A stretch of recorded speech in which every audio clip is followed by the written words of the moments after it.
All right, ladies and gentlemen, I hope you had a wonderful day. The market closed green once again, and now it is 8 days in a row of the S&P 500 going green and 9 days for the NASDAQ. But like we were talking about yesterday, now that we closed green, you start to enter a league of your own. After this 8 days in a row, this now makes it only 5 times in the last 10 years you have seen a rally like this. And now this is where it gets better, because if tomorrow goes green, even today, it was only by 0.1. If even tomorrow you get the same thing, the last time that happened was 2004. And like I was showing you yesterday, to give you a little bit more context, the deeper that we go into this, you'll see for the S&P 500, this has only happened 31 times. Now, I told you yesterday, this chart was a little delayed. That other chart is showing you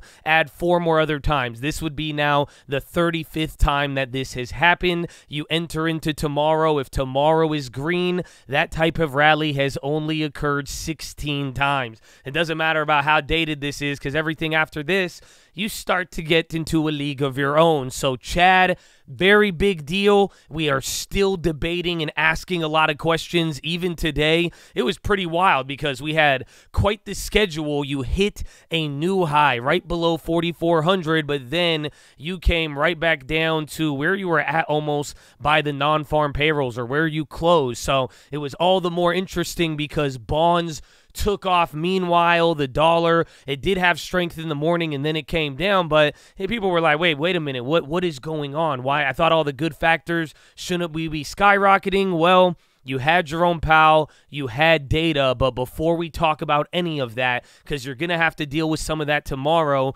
we are talking about this consecutive rally. I brought up to you guys yesterday, usually after the 8th, 9th day, the NASDAQ starts to slip. That's what people are going to start thinking here, but at this point, my whole theory moving forward, you have to keep in mind you have the CPI next Tuesday. And I guess I'm going to have to ruin it. Powell came on this morning. We were all hyped up about his speech. And guess what? He said nothing about monetary policy. It was like a dinner welcoming people. He bought some time. Same thing with Fed Williams. He's the Fed chair, or the president of the New York Fed, holds a lot of weight. He also didn't talk about policy. So you are going to hear from Powell tomorrow, but it seems like my man can just punt away, and hopefully the CPI is able to speak to everything and the market reacts from there. So I hope you guys are patient when it's all said and done, because it looks like moving forward, we're going to have days like what we just experienced, and now the market may very well stay range bound until we have to play, okay,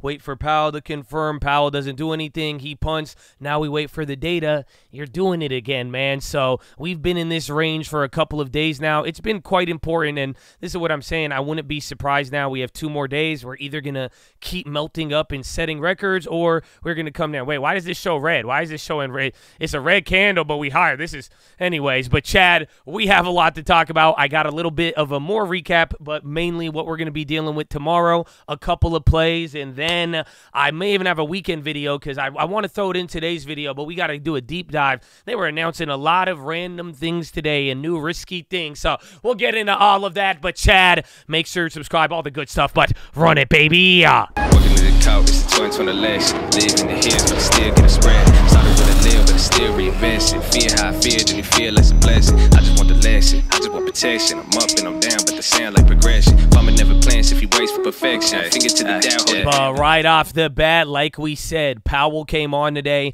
A lot of people were hyped. Hopefully he was going to say something, and we talked about it yesterday. Maybe he doesn't say anything at all, and then we do it once again.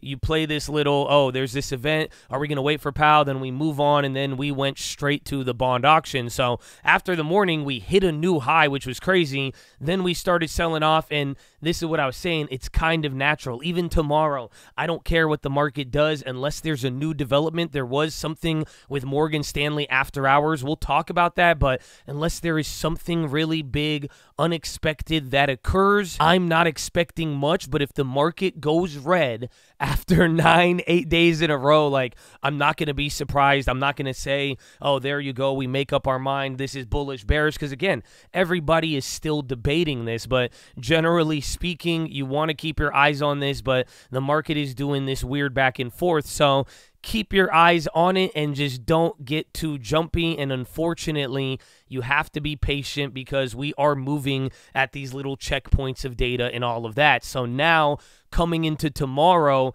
here's the thing. And as far as even today, it's going to be the reverse of what you had. That's why tomorrow gets pretty funny, because today it was Powell first, then the bond auction. Like we said, we started going up here. Well, tomorrow, you're going to get more Fed speakers. We'll see how that's going to be playing out, but you do have China data tonight. But let's see, you're going to have jobless claims in the morning. Maybe you'll get a reaction, but here's the deal. You have the 30-year bond auction at 1 tomorrow, same time as the last 2 days, and then an hour after, we hear from Powell again, and we do not know if he is going to be speaking about monetary policy or not. So that's what's going to make it even more interesting, but it's a literal flip-flop. So just assume the same thing. If the bond auction is good, if Powell doesn't say anything, we could move around like we did here today, but also in the same respect, don't be too shy of a red day or exhaustion, especially after what we have just seen. But at the same time, if the rally wants to keep going, if we go through these little events, everyone gets hyped up and then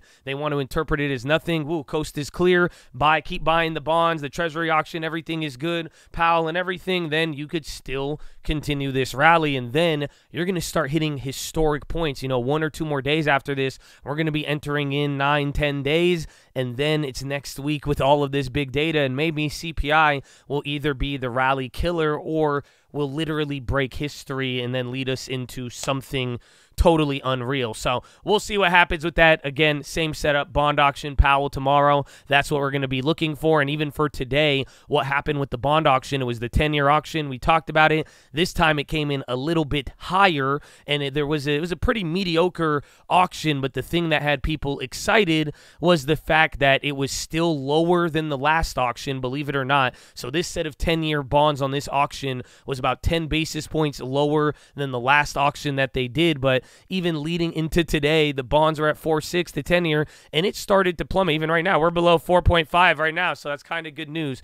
We'll see if that could hold up tomorrow, but in general, there was already a rally into the auction, and then it held up, and then even though it came in slightly higher, it wasn't any bad sign, or you didn't see any weakness and people not showing up, too much supply, oh my gosh, we have a big problem, and then once again, everybody focuses, and now coast is clear. We're going to do the exact same thing with the 30-year. So you saw one come in slightly lower, one come in slightly higher. 30-year is going to be important as well too. Watch for the same factors as well. But as far as that, watch for any of the post earnings. We'll see how the market plays out. And like I said, keep an eye if anything develops. The war stuff's not really hitting too much. Even oil is coming down. That's why I'm saying if the Fed speakers, they're saying a lot. Powell is choosing to say nothing for the most part. If he does that tomorrow, seems like they're just going to say, hey, punt and let the data, let the market tighten or loosen as it wants. We don't need to respond at every corner and every juncture. Maybe this is part of the plan he's already been doing all year. So we'll see how it plays out with all of it. But now, let us get into the plays. So, right off the bat, I got a couple of different plays. I was going to make this first play. Actually, I'm going to have to skip that one to the second one. Before I get into that, though, the first play I do got to talk about is Morgan Stanley, because I was telling you guys, hey, be on the lookout if any new developments happen. We've heard about the regional banks, and they want to change the FHLB. That was yesterday. And then today, after hours, we just heard from the Fed that they wanted to probe Morgan Stanley and their international clients, or like how they vetted them and stuff along those lines, the foreigners, their origins, before taking them on as customers. So that could be new developments. And like I'm saying, you really need something big though. But if it's only one company, you don't have anything going bust, for the most part, I think there's going to be a lot of punting until the CPI, because tomorrow's already Thursday, then it's Friday, and then you don't really have much on the calendar. There is some data, consumer sentiment on Friday, but watch out for any developments. But on that note too, see how Morgan Stanley plays out. That is going to be play number one. Then play number two, I'm taking you to the top left here. We're going for the SPY. And I wanted to do this play today. I kind of lapsed my mind because it moved a little different, but pretty much if the bond auction gives another okay clear, you've gotten a little baby rally right away every time that's happened. So be on the lookout for that tomorrow. A little micro ES, maybe a big one. If the auction comes in good and we play out very similar, that's the thing. You are going to have Powell after the auction, so keep that in mind. But at 1 p.m. Eastern this whole week so far, there has been some movement, and it's kind of been a pivot point. So keep your eyes out for that. That is play number 2. And then finally, play number 3, I don't have a play on it, but I have to bring it to your attention. Today was one of the record amount of call options in WTI crude. So pretty much you have a record amount of call buying, as now we are plummeting, which is absolutely wild. If you don't remember, October 19th, Biden, SPR, they said they wanted to refill it, and they updated their offer to 79. We were laughing at that. We were like, I don't know if that's going to happen after just a week before you were at 95 from 60. And then, well, sure enough, you're below that. And then as we're dropping, a lot of people are asking about demand, the economy. You're hearing all this EIA stuff. And then also people forecasting or speculating that the U.S. is also going to be purchasing here too a little bit. So it's wild. I don't have a play on it. Somebody even asked me about UNG. We've been holding that so far, again, even related to the economy bonds. I think it's far removed. I may even be ready to just book that loss finally after 2 years, throw that into the taxes. I guess we're like a 12-month rolling delay, if anything, and then move from there. But so far, it's going to get tricky here with oil, but I do want to bring it to your attention. Let's see what happens with it. It is important. There's another even theory kind of playing along. Just think about financial conditions and then even oil and how they're going back and forth. Some people have discussed a lag. So we'll see how that all plays out, but I'll watch tomorrow again. Even watch GLD. We've been talking about that in response to some of the global headlines, but you have also seen how that's calmed down. But I'm telling you, some of this stuff right now and how it's moving, oil, gold, just very, very fascinating. And it's all, like I'm saying, just what we've seen with the market, the bonds. You know, there's just like at one point right now, there's a lot of question marks overhanging some of these moves, but I'm sure we're going to find an answer soon, and it will reveal a lot moving forward. So, Chad, I hope you're ready for all of it. I hope I see you in the morning, but that is your watch list, ladies and gentlemen. Make sure hydrate healthy, ready to go. Make sure post your watch list. Make sure we see you there in the morning. I need the armor on. I need the helmet shining. And I told you yesterday about the tools. You heard a little bit today. Cruelty, mercy, good person, bad person. It has a relevance to how you treat other people, but also to how you treat yourself, my brother. Oh, my goodness. I'm going to leave it there. Not even going to I'm going to let that ring through.